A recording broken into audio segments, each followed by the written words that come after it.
Hello and welcome to this video where we're going to explore the fascinating world of musical intervals. If you enjoy this video, please remember to press the like button to show your support and subscribe to the channel to bookmark it for easy access. Remember, subscribing is free and is one of the main ways that YouTube measures the success of channels, so pressing that button really makes a huge difference. So this is Abayat's Music Theory the Game. I've been looking for a copy of this old video game, which is from 1983. It was one of the first games available which was based on music theory, and I wanted to show it to you, see just how useful it was. I couldn't get hold of a physical copy unfortunately, but I have located a ROM, which is a copy of the game that can run on my PC through an emulator. I'm going to load it up now for the first time and see just how good or bad it is. I also have a copy of the original instruction manual here, so if we get stuck we can use it to help.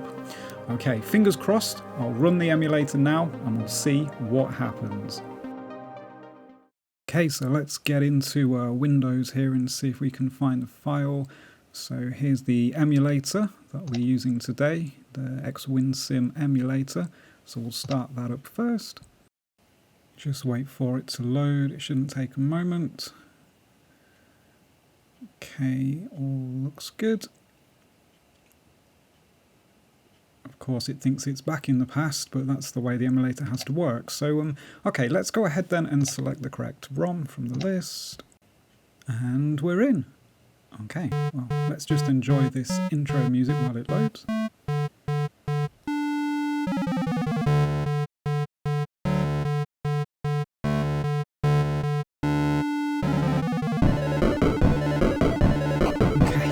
Is really amazing. I'm just going to turn it down a bit there so I can hear myself think, but it's yeah, really cool. Let's just move down to intervals then and pick that one, although I would like to try out the others at some point. Okay, so looks like we've got how to play, easy game, hard game and extras. I think we probably should start with how to play then, and maybe that'll explain a little bit about how music intervals work. So yeah, the interval is the distance between two notes in music.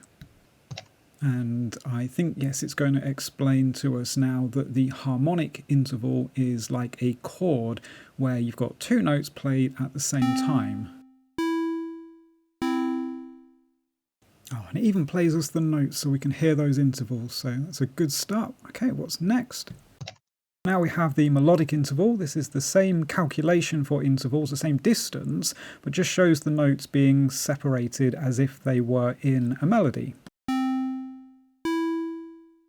Yeah, good. So it's worth pointing out also that the harmonic and melodic words that we're using for the interval descriptions is nothing to do with the minor scales. It's just what we call the intervals, whether they are part of harmony, the chord, or whether they're part of melody, the separated notes.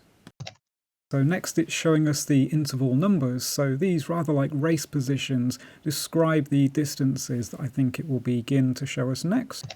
Okay, so oh, it's just pointing out that the eighth is actually called an octave. I think we'd recognise that from our scales, and also the first interval there is described as a unison, when the note is the same thing played at the same time, so we'd have to have two separate instruments for that.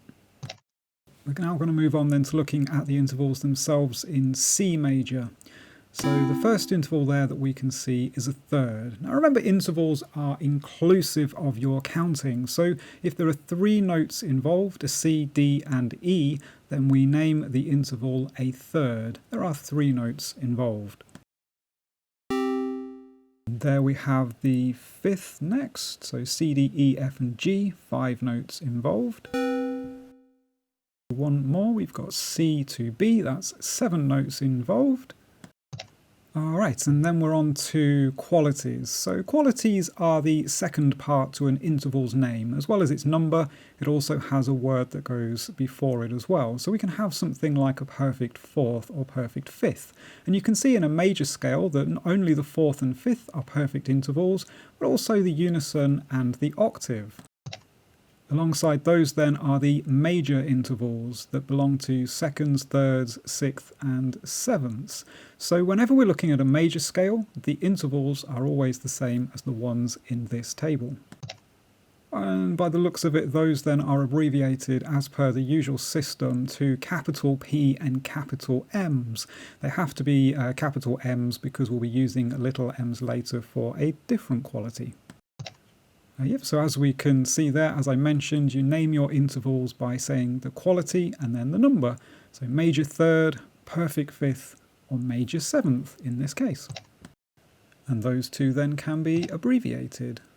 So now we hit the more exciting part of this journey where we'll be discussing how you can then alter and adjust these intervals by adding or subtracting semitones. So the first thing we can see here is that the perfect interval can be extended or expanded by one semitone to make it augmented, or it can be reduced in size, shrunk up a little by one semitone to make it diminished. And those two then can be abbreviated capital A for augmented plus one semitone, or little d for diminished minus one semitone. Next we have the major intervals, which work a little differently to the perfect intervals. You can still expand them by one semitone as before for an augmented interval, but they have two reduction stages. Minus one semitone is now minor, and minus two semitones takes us down to diminished. And as mentioned, the little m is then the abbreviation for minor. So here I'll just leave the table on for a few more seconds before we move on. We can see a summary of all of those interval adjustments. And we can see the perfect interval expanded up by one to augmented, taken down one semitone to diminished. And if you think of this, it's probably going to show us this next, it's the same really as flattening or sharpening a note, adding or subtracting a semitone. Let's see what's next. So here we can see then the major third now indicated, so C and E both in C major, and that is the major third. And I think next, yes, we shall see the E flat, which has shrunken the interval or reduced it in size by one semitone, thus taking our major third down one notch to a minor third. Next then we have the perfect fourth, so C and F both in the C major scale, 4 notes included, so perfect fourth.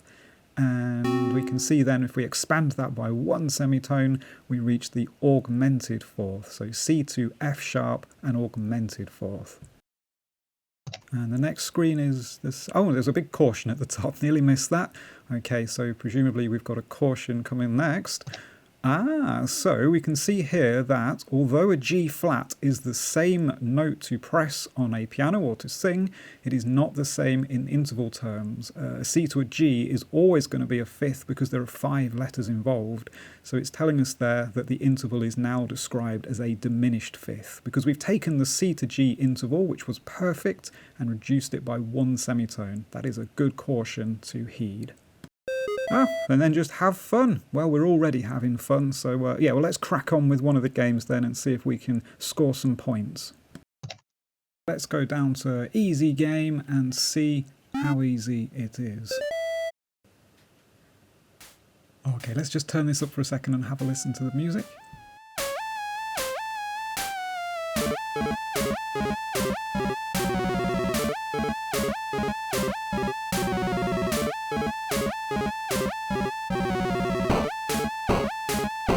Nice, easy mode music. Right, let's get on with this game then.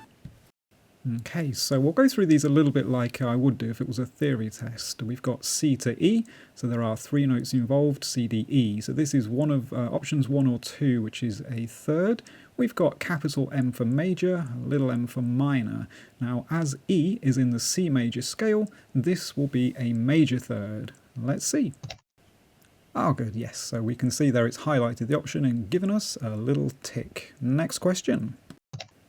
So next we have C to A, so there are 6 notes involved if you count through the letters from C to A, and as before A is in the C major scale, so hopefully we'll see this as a major 6th, option number 3. And I'll give you a bit of time to work this one out then. So C to D, think about the number of notes involved and whether the second of those, the D, appears in the first one's major scale. So hopefully you're thinking C to D, that's 2 letters involved, C and D, giving us a second. D is in C major, so major second. Okay, I think that's enough of the easy questions, so let's press escape and head back to the main menu. Let's pop down then to hard game this time and see if we can answer some of the slightly harder questions. Oh, music again, hang on a sec.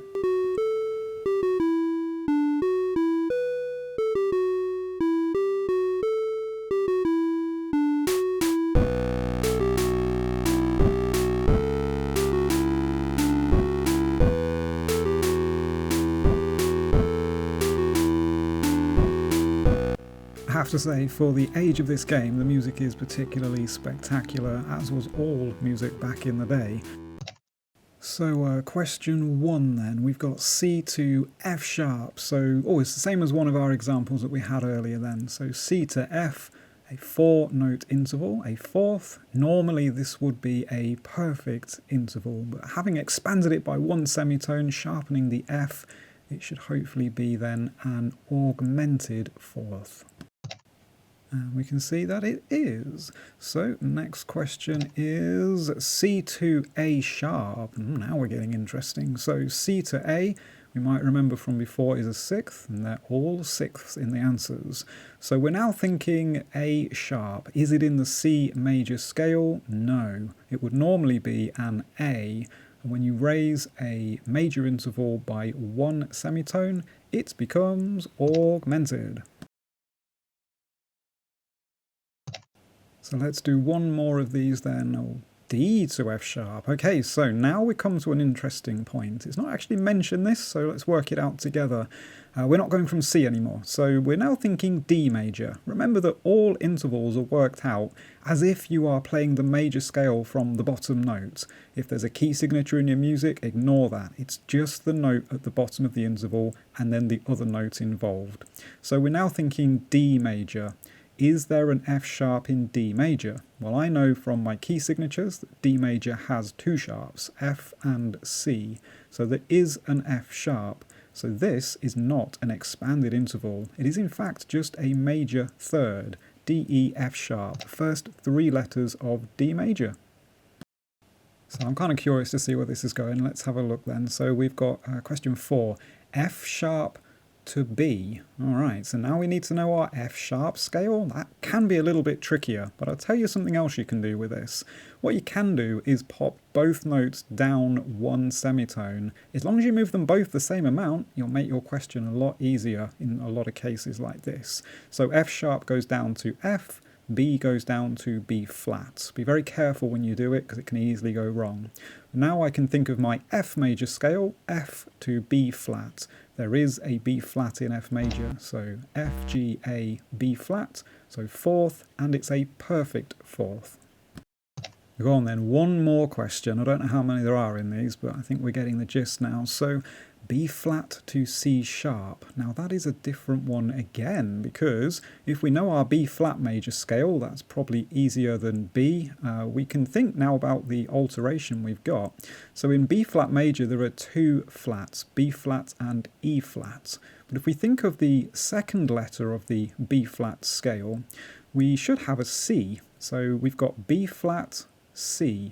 Now the C has been sharpened, and it's exactly the same as we found in other cases. The interval has been expanded, so it should be a second, a major second from B flat to C has now been expanded by 1, and major intervals when they are expanded become augmented. So we should have here an augmented second. Let's see.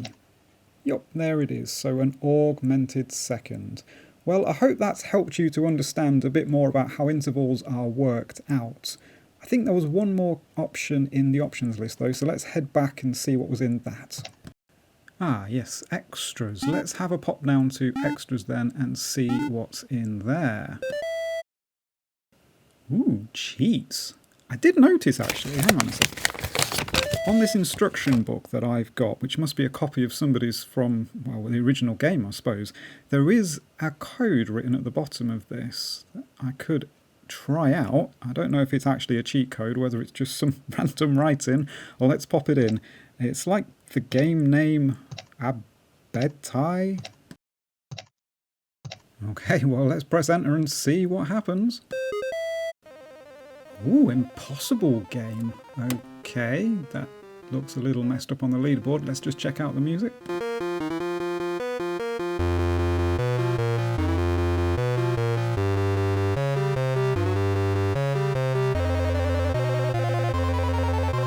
It's certainly making it sound like the game's going to be impossible. Well, let's have a look and see what the questions are then. Right, that is pretty tricky. So A sharp to C. Well, I think the easiest thing to do with that is to move the interval as we did before, but we've got to be careful. We can't just swap it to a B flat and come up with major second. No, because we've got an A and a C. They will always be a third, no matter what we do. So let's pop the A sharp down to A, and then we'll move the C down carefully to C flat. Now, it's still a third because we've still got an A and a C, but what we've got to do then is think in A major, what would be the C normally? Well, the C would normally be a C sharp in A major, as it has 3 sharps. We will then be moving it down 1 to C, which will make it a minor third, but then once more to C flat. So this should be a diminished third. So option 3, phew, it is a diminished third indeed. Next then we've got some slight glitches on the screen, but G sharp to E flat, that is nearly impossible. If we lower the G sharp to G, we'll get E double flat, could do it that way. If we raise the G sharp, we get G double sharp. That's a tricky scale. So let's go with G sharp major, a theoretical scale with sort of 8 sharps, got 1 double sharp in, but what we need to know really is just the intervals going up, so G to E. So G sharp, A sharp, B sharp, C sharp, D sharp, E sharp. So it should be an E sharp. And given that there are in fact 6 notes between G and E inclusive, we should be looking at a 6th that's normally got an E sharp. Lowering it 1 to E natural would be minor, lowering it another to E flat would then give us a diminished 6th. Let's see. Yep, so the other way of doing it would have been to lower the G to G natural and the E to E double flat, and as G major would normally have an E in it, going down to E flat and then down to E double flat would lead us to the same conclusion. So either way round, depending on how you want to do it. What? Okay, so in possible gum, we've got question 3, sort of, D flat to G sharp. There's really only one option there that looks like I should press it, number 4, AA4. So I think I can explain what it's trying to show us here, probably. The D flat to the G sharp. So what we'd need to do is raise the D up to D natural, kind of like the other way of doing the previous one, and then we'd raise the G sharp up to G double sharp. Now a perfect interval from D to G is normally where you would then expand at 1 to get an augmented 4th, but the AA would probably refer then to the very odd situation that this creates, where you're actually raising it by 2 semitones, and you can, in extreme situations like this, have a doubly augmented interval. So I think this is a doubly augmented 4th. Yes, well there we go. I hope that's explained some of the more extreme examples. I don't know if there's any more questions after this. I guess not. Okay. And we're back to this menu. Okay, well I guess that probably just leaves us to view the credits in a moment. Certainly been a wild ride through the game anyway, and I think it'd be nice to come back and revisit some of the other parts of this game, perhaps the key part of it or the rhythm section another time. So many thanks for watching, and I hope this video has helped you to learn about intervals. If you've enjoyed the video, remember to press the like button, and if you want to see more videos like this, press the subscribe button to see them pop up in your notifications. Right, let's roll the credits.